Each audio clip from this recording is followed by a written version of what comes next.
तेरी माँ इनके इनके भरोसे मत रहना। तो या चोटागिरी मेरे को बिल्कुल पसंद नहीं है।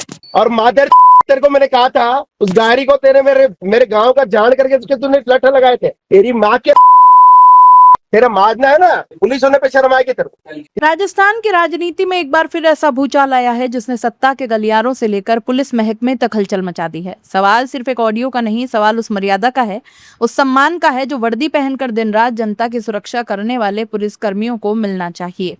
लेकिन जब आरोप किसी आम व्यक्ति पर नहीं बल्कि एक कैबिनेट मंत्री पर लग जाएं, तब मामला और भी गंभीर हो जाता है। अलवर में सोमवार को ऐसा ही नजारा देखने को मिला जब बड़ी संख्या में सेवानिवृत्त पुलिसकर्मी सड़कों पर उतर आए।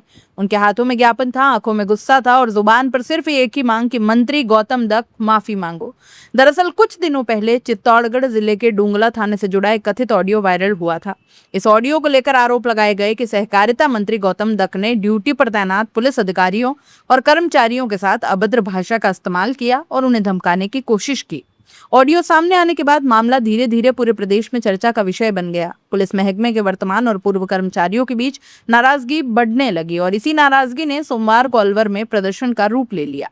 सुबह से ही रिटायर्ड पुलिस अधिकारियों और कर्मचारी पुलिस अन्वेषण भवन में एकत्रित होने लगे। यहां हुई बैठक में वक्ताओं ने मंत्री के कथित व्यवहार को लेकर तीखी नाराजगी जताई है। उनका कहना था कि अगर कोई मंत्री वर्दीधारी अधिकारियों के साथ इस तरह की भाषा का इस्तेमाल करता है तो ये सिर्फ एक व्यक्ति का नहीं बल्कि पूरे पुलिस विभाग का अपमान है, पूरे तंत्र का अपमान है।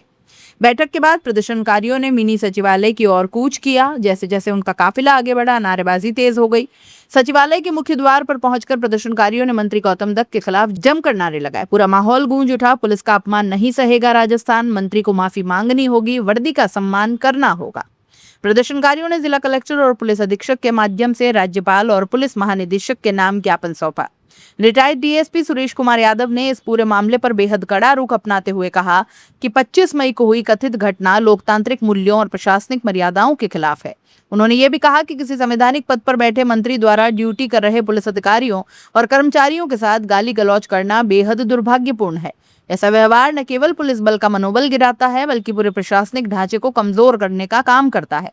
उन्होंने ये भी कहा कि अगर सत्ता में बैठे लोग ही कानून व्यवस्था संभालने वाले अधिकारियों का सम्मान नहीं करेंगे तो आम जनता के बीच क्या संदेश जाएगा। प्रदर्शनकारियों ने अपनी ज्ञापन में कई बड़ी मांगे रखी।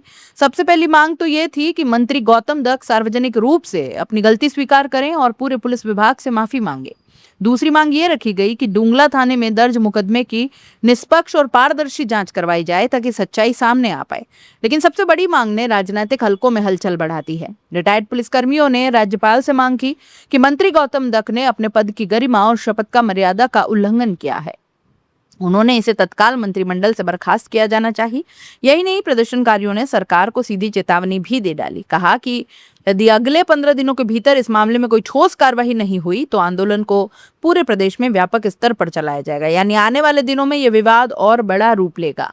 राजनीतिक विश्लेषकों का ये मानना है कि यह मामला सिर्फ एक वायरल ऑडियो तक सीमित नहीं रह गया। अब यह सत्ता और सिस्टम के बीच सम्मान की लड़ाई बनता जा रहा है। एक तरफ सरकार के मंत्री हैं और दूसरी तरफ वही पुलिस परिवार है जिसने दशकों तक राज्य की कानून व्यवस्था संभाली है। ऐसे में ये विवाद किस दिशा में जाएगा ये तो आने वाले दिनों में ही साफ होगा। फिलहाल अलवर की सड़कों से उठी आवाज पूरी राजस्थान में गूंज रही है। रिटायर्ड पुलिसकर्मी साफ कह रहे हैं कि वर्दी का सम्मान किसी भी राजनीतिक पद से बड़ा है और अगर उस सम्मान को ठेस पहुंचती है तो उसका जवाब लोकतांत्रिक तरीके से दिया जाएगा। अब सबकी निगाहें सरकार पर टिकी है। क्या मंत्री गौतम दत्त इस विवाद पर सफाई देंगे? क्या सार्वजनिक माफी मांगेंगे?